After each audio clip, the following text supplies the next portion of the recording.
નમસ્કાર, હું Rinku Prajapati public India ન્યૂઝમાં આપનું સ્વાગત કરું છું. શરૂઆત કરીએ આજના સમાચાર.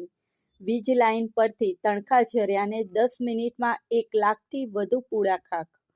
પેટલાદ તાલુકાના નાર ગામે આવેલ ડાંગરના પૂળાની ઘાસડી ભરેલા શેડ પરથી હેવી વીજ લાઇન સાથે પક્ષી ટકરાતા તણખા ઝરીને શેડ પર પડતા ભીષણ આગ ભભૂકી ઉઠી હતી.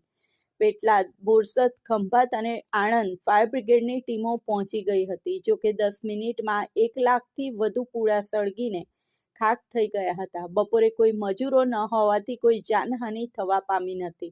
પ્રાપ્ત માહિતી અનુસાર પેટલાદ તાલુકાના નાર ગામના રીતેશ પટેલના ખેતરમાં ખુલ્લા શેડમાં ડાંગરના પૂળાની 15,000થી વધુ ઘાસડી ભરેલી હતી.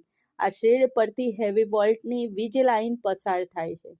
બુધવાર બપોરે વીજ લાઇન સાથે પક્ષી ટકરાતા તણખા ઝરીને શેડ પર પડ્યા હતા, જેના કારણે માત્ર 10 મિનિટમાં જ આગ વિકરાળ સ્વરૂપ ધારણ કરતા આજુબાજુના ખેતરમાં કામ કરતા લોકો દોડી આવ્યા હતા. તાત્કાલિક રીતેશ પટેલને જાણ કરતા તેઓએ ફાયર બ્રિગેડ પેટલાદને જાણ કરી હતી, જેથી પેટલાદ, આણંદ, બોરસદ અને ખંભાતના ફાયર બ્રિગેડની ટીમો દોડી આવી હતી. આ સાથે આજના સમાચારને અહીં સમાપ્ત કરીએ છીએ.